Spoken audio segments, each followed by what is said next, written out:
Hello student, स्वागत है आपका आईसीटी वर्चुअल क्लासेस में। मैं हूं कविता, आपकी बायो टीचर। उम्मीद करती हूं आप सभी अच्छे होंगे और स्वस्थ होंगे। सो क्लास स्टार्ट करेंगे अपने क्वेश्चन आंसर। और क्वेश्चन आंसर हम जिस चैप्टर का कर रहे हैं उसका नाम है डाइजेशन। तो कुछ क्वेश्चन हम डिस्कस कर चुके हैं, कुछ नए क्वेश्चन हमारे पास आते हैं, एक बार आप लोग देख लेंगे।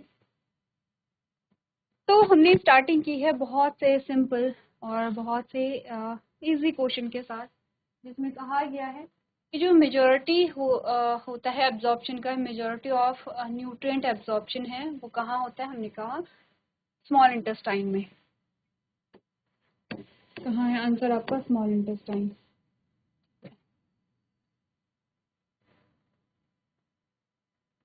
ठीक है,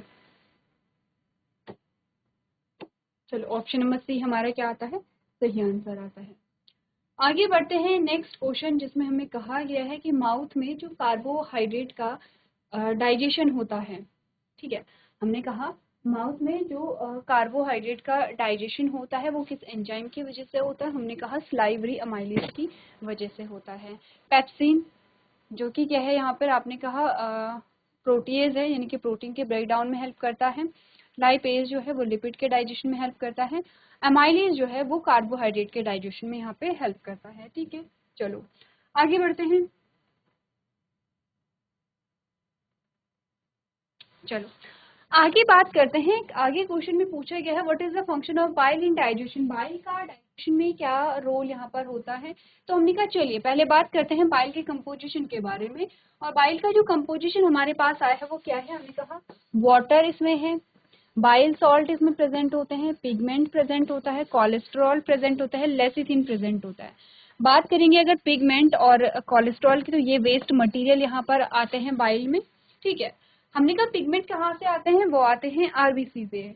आरबीसी से जब यहाँ पर आते हैं, आरबीसी से जो पिगमेंट, जब आरबीसी की डेथ होती है तो आपने कहा हीमोग्लोबिन जो है वो हीम और ग्लोबिन में टूट जाता है। ग्लोबिन जहाँ प्रोटीन है वही हीम पिगमेंट होता है। इसमें दो पिगमेंट होते हैं, बिलीरुबिन और बिलीवर्डिन। ये दोनों ही पिगमेंट कहाँ आते हैं, आपने कहा स्प्लीन से। कहाँ आएंगे? हमारी लिवर में आते हैं। देखो यही तो बोला था, ये है हमने कहा स्प्लीन।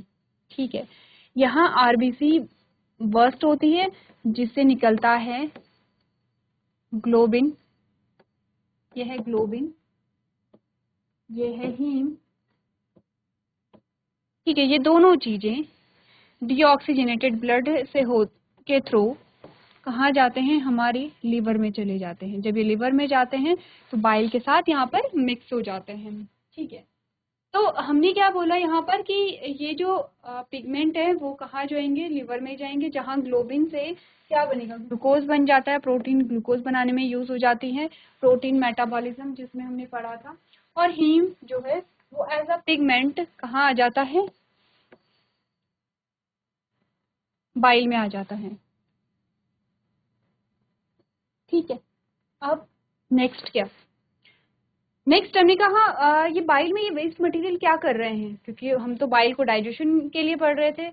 हमने कहा बाइल जो चाहता है वो स्मॉल इंटेस्टाइन में जाएगा, क्योंकि बाइल की जो लोकेशन है यहाँ पर, टारगेट साइट जो है, या आपने कहा साइट ऑफ वर्क है, यानी कि जिस साइट में वो काम करेगा, साइट ऑफ एक्शन जिसे हम कहेंगे, वो क्या है, स्मॉल इंटेस्टाइन है। स्मॉल इंटेस्टाइन में काम करेगा। स्मॉल इंटेस्टाइन में ये वेस्ट मटेरियल भी चले जाते हैं। स्मॉल इंटेस्टाइन से ये कहाँ जाएंगे, लार्ज इंटेस्टाइन में चले जाएंगे। लार्ज इंटेस्टाइन से हमारी बॉडी से रिमूव हो जाते हैं। कौन? इन पिगमेंट और कोलेस्ट्रॉल की बात हो रही है। ठीक है, लेसिथिन हमने कहा ये क्या करेगा, जो यहाँ पे बाइल है उसे जमने नहीं देता है, क्योंकि अगर बाइल जम जाता है तो गॉलस्टोन नामक जो प्रॉब्लम है वो हो जाती है। अब बाइल सॉल्ट के बारे में हम बात करते हैं। बाइल सॉल्ट के हमने कुछ दो फंक्शन यहाँ पर देखे हैं। ठीक है, एक फंक्शन तो ये है एक्टिवेशन ऑफ लाइपेज, एक फंक्शन तो ये आता है। दूसरा फंक्शन है ये फिजिकल ब्रेकडाउन ऑफ फैट। ये क्या करेगा, फिजिकल ब्रेकडाउन करता है फैट का।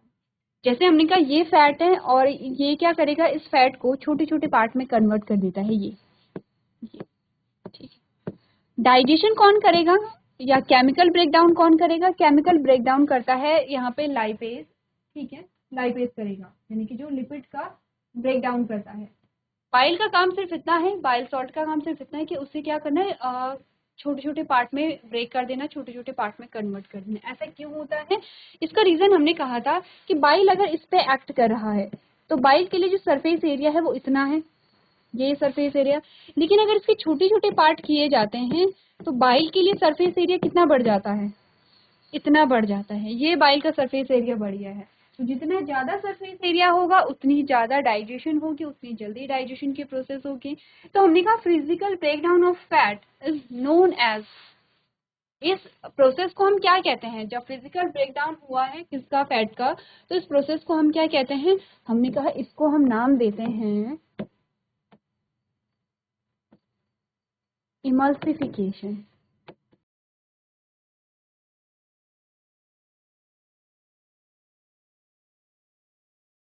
इसको हम कहते हैं इमल्सिफिकेशन। अब आपके जो ऑप्शन है वो पढ़िए आप। ऑप्शन नंबर 1 कहता है बाइल के क्या फंक्शन है? इमल्सिफाई फैट, या सेकंड कहता है ब्रेक डाउन प्रोटीन, प्रोटीन को ब्रेक डाउन करता है, या ऑप्शन नंबर 3 कहता है, या ऑप्शन नंबर सी कहता है ब्रेक डाउन कार्बोहाइड्रेट, कार्बोहाइड्रेट को तोड़ेगा, या ऑप्शन नंबर डी कहते हैं कि इसका काम कुछ भी नहीं है। तो ऐसा तो नहीं हो सकता है, बाइल का कुछ तो फंक्शन होगा। हमने कहा breakdown of carbohydrate, carbohydrate में हमने क्या पढ़ा था? अमाइलेज पढ़ा था, माल्टेज पढ़ा था, सुक्रेज पढ़ा था, लैक्टेज पढ़ा था। हमने वहाँ पे बाइल के बारे में बात नहीं की थी।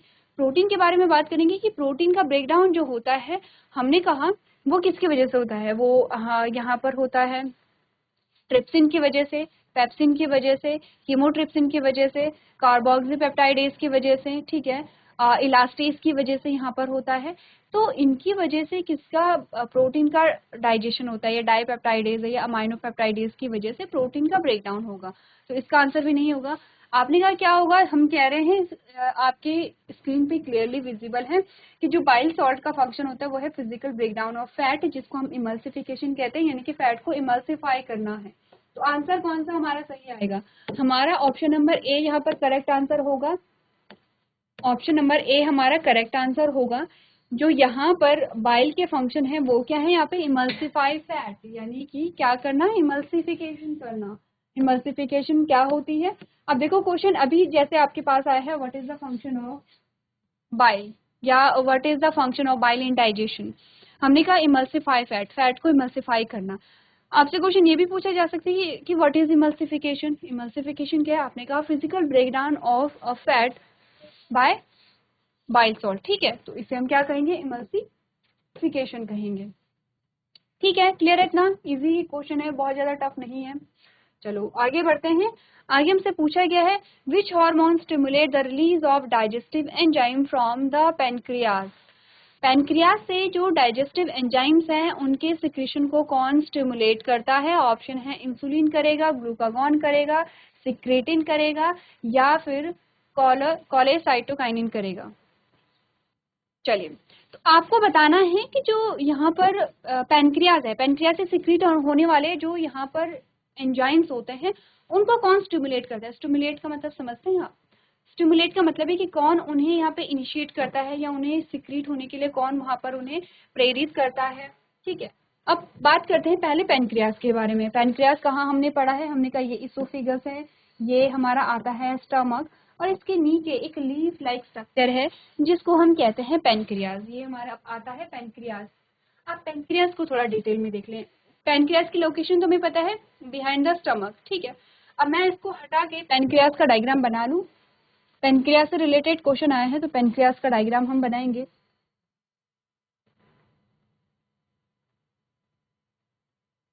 कुछ ऐसा डायग्राम हमने बनाया था, और इसमें हमने क्या देखा?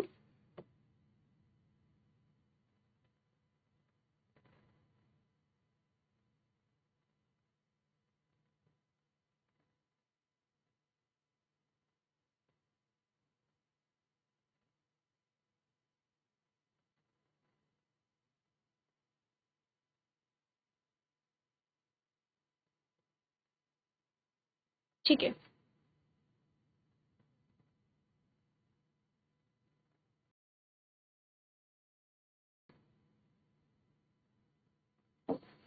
चलो लेवलिंग जल्दी से करनी है, जल्दी से डायग्राम बनाएंगे। आपके पास रफ कॉपी होगी, फटाफट से आप लोग डायग्राम बनाएंगे और इसके पार्ट्स के बारे में लिखेंगे।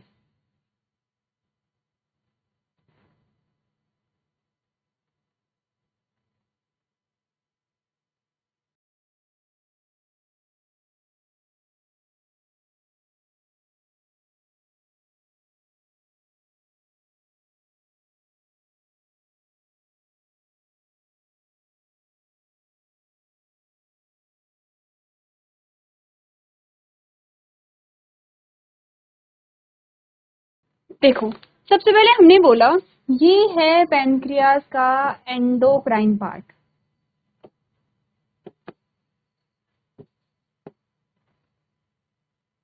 एंडोक्राइन ये है, ये ठीक है। ये है कौन सी, ये जो सेल्स है यहाँ पर, ये वाली सेल्स, ये चलिए साइड में लिखते हैं।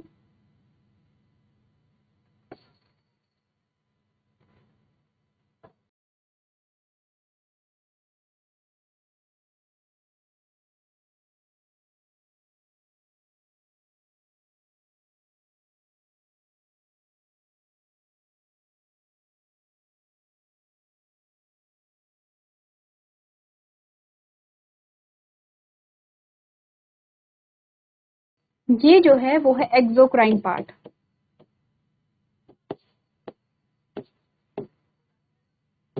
और ये जो सेल्स हमारे पास आती हैं ये है एंडोक्राइन पार्ट।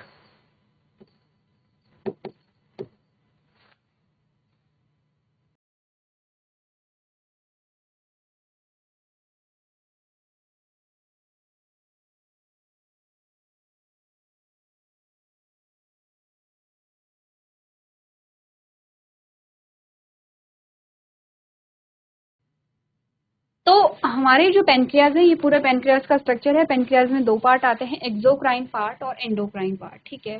एक्सोक्राइन पार्ट से जो सिक्रीट होता है, एक्सोक्राइन से जो सिक्रीट होंगे वो होंगे एंजाइम्स,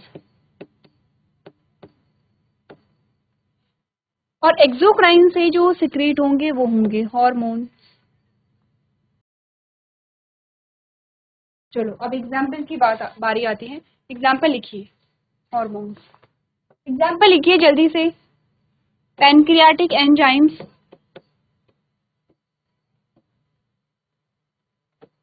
और पैनक्रियाटिक जो हार्मोन्स है उनके एग्जाम्पल लिखिए जल्दी से, जो कि यहाँ पर पैनक्रिया से सिक्रीट होने वाले हार्मोन हैं। अगर आपने यहाँ पर इनके सिक्रीशंस लिखे होंगे तो हार्मोन्स हमारे पास जो आते हैं वो कौन कौन से हमने पढ़े हैं। हमने कहा, हमने बात की है इंसुलिन के बारे में, और हमने बात की है ग्लूकागॉन के बारे में।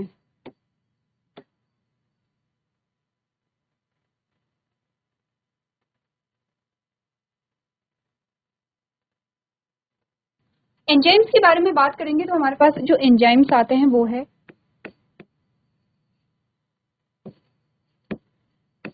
Trypsinogen,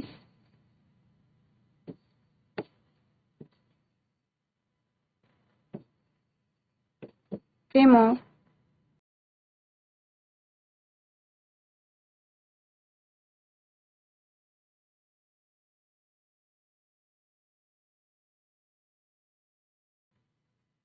trypsinogen,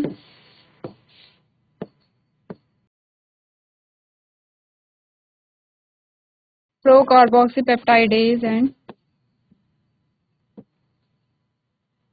प्रोलास्टेज। कि इन सभी को मैं शॉर्ट में प्रोटीएज लिख सकती हूँ। किसको, ट्रिप्सिनोजन, कीमो ट्रिप्सिनोजन, प्रोकार्बोक्सीपेप्टाइडेज और प्रोइलास्टेज, इन सभी को मैं प्रोटीएज लिख सकती हूँ, पैनक्रियाटिक प्रोटीएज, क्योंकि ये सारे क्या कर रहे हैं, आपने कहा प्रोटीन के डाइजेशन में ही तो हेल्प कर रहे हैं। तो इन सभी को मैं शॉर्ट में पैनक्रियाटिक क्या लिखूंगी, पैनक्रियाटिक प्रोटीएज।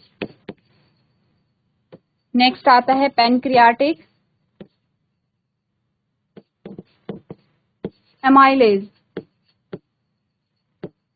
नेक्स्ट आता है पैनक्रियाटिक लाइपेज और न्यूक्लिएजेज, जिसमें हमने डीएनएज और आरएनएज की बात की है। ठीक है, क्लियर है इतना, यहाँ पर क्लियर है। अब हमें बताया गया है ये जो सारे जो एंजाइम्स है वो प्रोटीएज है, एमाइलेज है, लाइपेज है, डीएनएज है और आरएनएज है, इनके सिक्रीशन के लिए यहाँ पर ये जो सारे जो आपके पास सिक्रीशन आते हैं इनको कौन स्टिमुलेट करता है, यानी कि which hormone stimulate the release of digestive enzymes from the pancreas. ठीक है, आपको क्या बताना है यहाँ पर, उस हार्मोन का नाम बताना है। इंसुलिन है, वो ग्लूकागॉन है, वो सिक्रेटिन है, या वो आपने कहा कोलेसाइटोकाइनिन है, जिसे हम शॉर्ट में CCK लिखते हैं। ठीक है, अब ठीक है, एक बार देखिए अपना आंसर जो है उसे चूज कीजिए। चलिए, अब आपके लिए ये जो क्वेश्चन है ये एक बार आप होमवर्क में करेंगे। क्यों? क्योंकि यहाँ पर ये एक इम्पॉर्टेंट क्वेश्चन है। इंसुलिन और ग्लूकागॉन रिलीज कर रहा है कौन? पैनक्रियास। सिक्रीटिन और कोलेसाइटोकाइनिन के बारे में हमने बात की, CCK जो हमारे आते हैं इसकी शॉर्ट फॉर्म, इसके बारे में एक बार आप लोग बात करेंगे, क्योंकि जब हमने चैप्टर पढ़ा था बीच में इसके बारे में हमने यहाँ पे बात की थी। एक बार आप लोग इस क्वेश्चन को देखेंगे। ठीक है, आगे बढ़ेंगे। नेक्स्ट जो क्वेश्चन आता है वो है what is the term for the wave like muscular contraction that moves food through the digestive system. आपने बोला, अच्छा ये जो क्वेश्चन है ये बेसिकली क्या है, जो लैंग्वेज है लैंग्वेज बेस्ड है क्वेश्चन, आपका बहुत इजी है। आपको बोला गया है कि जो एक वेव लाइक मस्कुलर कॉन्ट्रैक्शन चलता है, एक वेव जैसी चलती है, वेव कुछ ऐसे, वेव को हम कैसे बताते हैं, एक ऐसा जो मूवमेंट चलता है किसमें, जो आपका डाइजेस्टिव सिस्टम है, डाइजेस्टिव सिस्टम में एक वेव लाइक कॉन्ट्रैक्शन जो चलता है, जो कि क्या करता है, that move food through the digestive system, जो कि फूड को मूव करने में हेल्प करता है। उस शब्द को हम क्या कहते हैं, उस टर्म को हम क्या कहते हैं? मैं ऑप्शन नहीं दिखा रही हूँ, पहले जो इसकी स्टेटमेंट है उसे समझने की कोशिश कीजिए।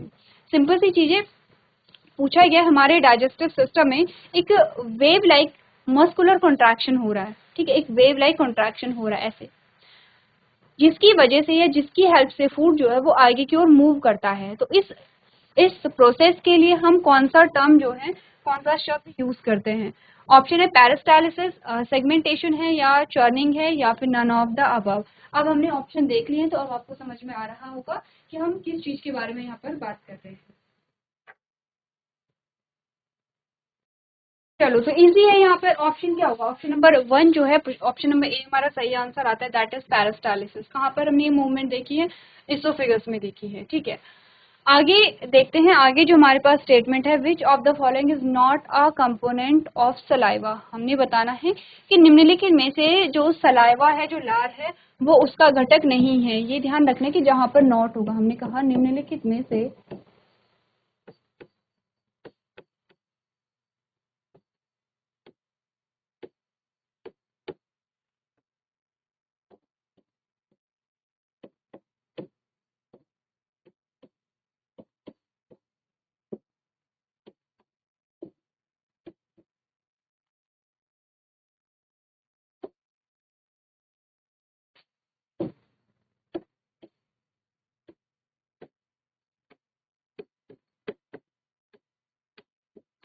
निम्नलिखित में से कौन लार का घटक नहीं है, या निम्नलिखित में से लार किससे मिलके नहीं बना है?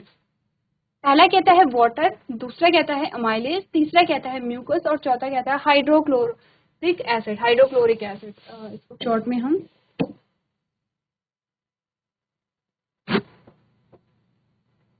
HCl लिखेंगे। चलो अगेन, आपके पास इजी क्वेश्चन है। ठीक है, अब हमने सलाइवा का कंपोनेंट देखे थे, जैसे आपने बाइल के कंपोनेंट्स देखे हैं, वैसे ही हमने सलाइवा के कंपोनेंट्स भी देखे थे कि सलाइवा किस किस चीज से मिलकर के बना होता है। ठीक है, देखेंगे आप लोग।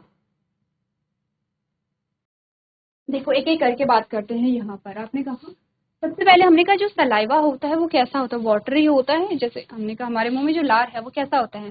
पानी जैसा होता है। ऑफकोर्स इसमें वाटर तो होगा। ठीक है, इसमें वाटर तो प्रेजेंट है। अब आते हैं अमाइलेज के बारे में। तो हमने अमाइलेज या इसको क्या कहेंगे? सलाइवरी अमाइलेज कहेंगे।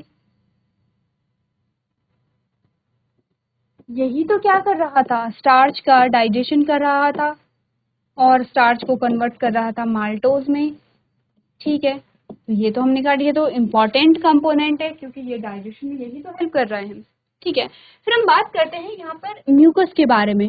म्यूकस जो है वो ल्यूब्रिकेशन देता है। ल्यूब्रिकेशन यानी कि हमने कहा, जैसे कि जब हम खाना चबाते हैं, तो खाना चबाने में ये क्या करेगा? ये भोजन को चबाने में हेल्प करेगा। उसे क्या करता है? भोजन को गीला करता है। दूसरा, ये खाने को निगलने में हेल्प करेगा, क्योंकि म्यूकस है, तो म्यूकस की वजह से सूखा नहीं होगा और हम आसानी से क्या कर सकेंगे? निगल पाएंगे।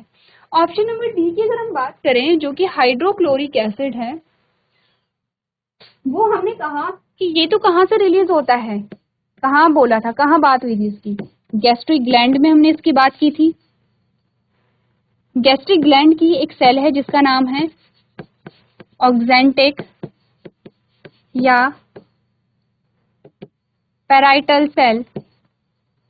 यहां से क्या हो रहा था, जो हाइड्रोक्लोरिक एसिड है वो यहाँ पे रिलीज हो रहा था। ठीक है, अब ये मैं हटा दूं, हमें चाहिए थोड़ा सा स्पेस। अब हमने कहा हाइड्रोक्लोरिक एसिड क्या कर रहा था यहाँ पर, अगर इसके फंक्शन हम देखें, हाइड्रोक्लोरिक एसिड के फंक्शन हम देखें तो ये क्या कर रहा था, ये एसिडिक मीडियम यहाँ पर बना रहा था, जिसमें हमारा जो पीएच हो गया था वो कितना हो गया था, 1.8 तक हो गया था। पहली चीज तो ये है, और एसिडिक मीडियम में जो प्रोटीन का डाइजेशन है वो अच्छे से वहां पे हो पा रहा था। पहला फंक्शन हमने ये देखा था। फिर दूसरा फंक्शन हमने देखा था Fe3+ को कन्वर्ट कर रहा है Fe2+ में, दूसरा फंक्शन हमने देखा। ठीक है, तीसरा फंक्शन हमने क्या देखा, ये क्या कर रहा है यहाँ पर, जो इधर लिखते हैं, तीसरा काम जो हाइड्रोक्लोरिक एसिड कर रहा था वो क्या कर रहा था,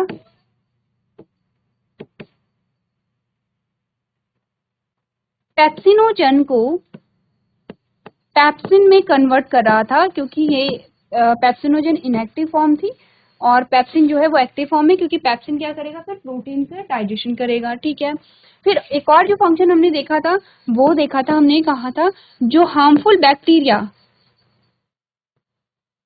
लाइसोजाइम से बच करके पेट में आ गए हैं, उन हार्मफुल बैक्टीरिया को क्या करेगा, ये किल करेगा। ठीक है, ये क्रॉस का साइन मतलब किल करेगा। ठीक है, ये फंक्शन है हाइड्रोक्लोरिक एसिड के, जो कि सारे फंक्शन कहाँ पर करता है, हमारे स्टमक में करता है, ना कि हमारे माउथ में करता है।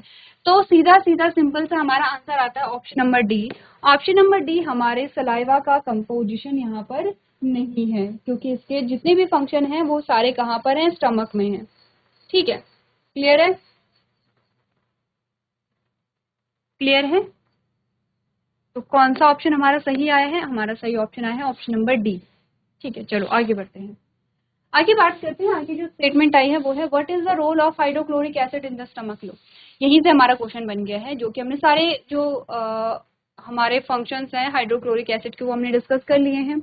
ये क्वेश्चन आपके लिए होमवर्क में, एक तो ये क्वेश्चन आपका होमवर्क में है, एक कौन सा क्वेश्चन हमने अभी तक सॉल्व नहीं किया है, किसके आंसर आपको नहीं बताए गए हैं, इसके आंसर आपको नहीं बताए गए हैं। ये जो आंसर है, ये क्वेश्चन है, ये भी आपका होमवर्क में, क्योंकि हाइड्रोक्लोरिक एसिड के फंक्शन तो हम ऑलरेडी डिस्कस कर चुके हैं। आप लोगों को नेक्स्ट हमारा लेक्चर होगा उसमें खुद बताना है क्या फंक्शन है HCl के। यहाँ पर आपसे बोला गया है कि जो आपके पैनक्रियाज है, पैनक्रियाज से जो एंजाइम्स रिलीज हो रहे हैं उन्हें स्टिमुलेट कौन सा हार्मोन करता है, ऑप्शन आपके पास है, ये आपको घर से पढ़ के लेकर के आना है। तो आज के सेशन में हम इतना ही करेंगे। अभी तक क्लास में बने रहने के लिए आपका धन्यवाद।